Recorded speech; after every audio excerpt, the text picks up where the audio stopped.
ఇప్పుడు మరిన్ని రాష్ట్ర వ్యాప్తలు వేగంగా సంక్షిప్తంగా చూద్దాం.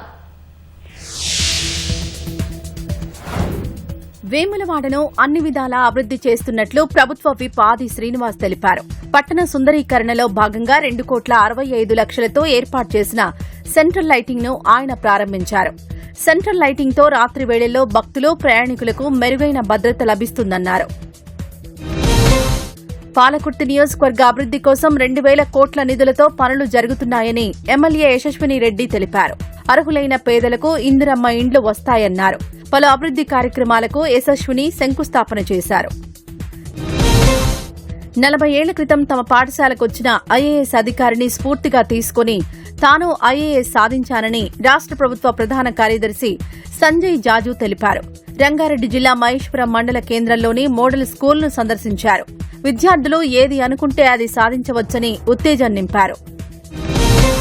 హైదరాబాద్ మెట్రో రైలు ప్రయాణికులకు మరింత మెరుగైన సేవలు అందుబాటులో ఉండేలా తగు చర్యలు చేపట్టాలని హైదరాబాద్ మెట్రో రైలు అదనపు మేనేజింగ్ డైరెక్టర్ అజిత్ రెడ్డి అధికారులను ఆదేశించారు. పార్కింగ్ స్థలాల వినియోగాన్ని మరింత సమర్థంగా చేపట్టాలని సూచించారు. నాగర్ కర్నూలు జిల్లా గుడిపల్లి గట్టు రిజర్వాయర్లో చేపల వేట హక్కుల వివాదం ఉద్రిక్తతకు దారితీసింది.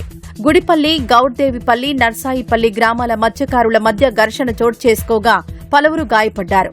బాధితులు జిల్లా కలెక్టరేట్కు చేరుకుని ధర్నా చేపట్టారు. షాద్నగర్లో రోడ్డు విస్తరణకు ఎట్టకేలకు శ్రీకారం చుట్టారు. పరిగి రోడ్డులోని పోచమ్మ ఆలయం నుంచి పనులను ప్రారంభించారు. ముఖ్య కూడలిలో ఇరువైపులా 50 అడుగుల పరిధిలో ఉన్న ఆక్రమణలను తొలగించే ప్రక్రియను అధికారులు చేపట్టారు. చౌరస్తా విస్తరణ పనులు ప్రారంభం కావడంతో వాహనదారులు హర్షం వ్యక్తం చేస్తున్నారు. హైదరాబాద్ టపాచాపుత్రలో ఓ మహిళపై గుర్తు తెలియని వ్యక్తులు కత్తితో దాడి చేసి హత్యాయత్నానికి పాల్పడ్డారు. ఈ ఘటనలో తీవ్రంగా గాయపడిన మహిళను వెంటనే ఆసుపత్రికి తరలించారు. ఆమె పరిస్థితి విషమంగా ఉన్నట్లు పోలీసులు తెలిపారు. శంషాబాద్ అంతర్జాతీయ విమానాశ్రయం పరిసరాల్లో నిర్వహించిన ఆకస్మిక తనిఖీల్లో భారీగా మద్యం బాటిళ్లు స్వాధీనం చేసుకున్నారు. ఇతర రాష్ట్రాల నుంచి ఎలాంటి సుంకం చెల్లించకుండా తరలిస్తున్న మద్యాన్ని ఆబ్కారీ అధికారులు సీజ్ చేశారు. అక్రమ రవాణాకు పాల్పడుతున్న 2 వ్యక్తులను అదుపులోకి తీసుకున్నారు. శంషాబాద్లో రోడ్లపై 6 నెలలుగా మురుగునీరు పొంగి పొర్లుతున్న అధికారులు పట్టించుకోవట్లేదని బీజేపీ నేతలు ఆందోళనకు దిగారు. రోడ్డుకి ఇరువైపులా మురుగునీరు నిలిచిపోవడంతో పిల్లలు, వృద్ధులు, వాహనదారులు తీవ్ర ఇబ్బందులు పడుతున్నారని ఆగ్రహం వ్యక్తం చేశారు. మూసీ సుందరీకరణలో ఇళ్లు పోగొట్టుకున్న వారికి కాకుండా ఎంఐఎం నాయకుల అనుచరులకు ఇళ్లు కేటాయించారని ముషారంబాగ్ అంబేద్కర్ బస్తీ వాసులు ఆవేదన వ్యక్తం చేశారు. లబ్దిదారులైన తమకు ఇళ్లు కేటాయించి దోషులను శిక్షించాలని డిమాండ్ చేశారు. మల్కాజ్గిరి దేవేందర్ నగర్లో గత నెల 28న గృహప్రవేశ వేడుక జరిగిన ఇంటిపై దాడికి పాల్పడిన వారిని అరెస్టు చేయాలని అఖిలపక్ష నాయకులు డిమాండ్ చేశారు. దాడి కేసులో ఇప్పటికే 14 మందిని పోలీసులు అరెస్టు చేసినప్పటికీ ప్రధాన నిందితులు ఇంకా స్వేచ్ఛగా తిరుగుతున్నారని ఆరోపించారు. హైదరాబాద్ మేడిపల్లి పోలీస్ స్టేషన్ పరిధిలోని మల్లికార్జున నగర్లో విషాదకర ఘటన చోటు చేసుకుంది.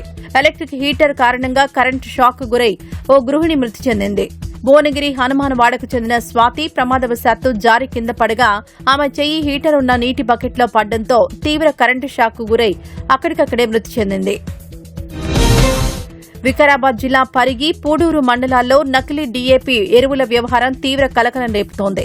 వందలాది మంది అమాయక రైతులు నకిలీ ఎరువుల బారిన పడి తీవ్రంగా మోసపోయారు. మార్కెట్లో డీఏపీకున్న డిమాండ్ను ఆసరాగా చేసుకుని డీలర్లతో పని లేకుండా నేరుగా కంపెనీ నుంచే తెచ్చిస్తామంటూ కొంతమంది రైతులను మోసం చేస్తున్నారు. మహబూబ్నగర్లో నూతనంగా నిర్మిస్తున్న ప్రభుత్వ సూపర్ స్పెషాలిటీ ఆసుపత్రిని త్వరలోనే అందుబాటులోకి తీసుకొస్తామని ప్రభుత్వ విప్ ఎమ్మెల్యే ఎన్ఎం శ్రీనివాసరెడ్డి అన్నారు. 15 లక్షల వ్యయంతో కొనుగోలు చేసిన అధునాతన శస్త్రచికిత్సా పరికరాలను ఆసుపత్రికి ఆయన అందజేశారు. హైదరాబాద్ ఐఎస్ సదన్లో స్వతంత్ర సమరయోధురాలు మాజీ పార్లమెంటేరియన్ సంగం లక్ష్మీబాయి 115వ జయంతి వేడుకలు ఘనంగా నిర్వహించారు. ముఖ్య అతిథిగా హాజరైన మాజీ గవర్నర్ బండారు దత్తాత్రేయ పేద మహిళల అభ్యున్నతి కోసం ఆమె అందించిన సేవలను గుర్తు చేసుకున్నారు. వర్షాలు సమృద్దిగా కురవాలని మహబూబాబాద్ జిల్లా కొత్తగూడ మండలం ఓటాయి ప్రజలు పూజలు చేశారు. డప్పు వాయిద్యాలు, శివసత్తుల పూనకాల మధ్య గ్రామంలోని దేవుళ్లందరికీ అభిషేకాలు చేశారు.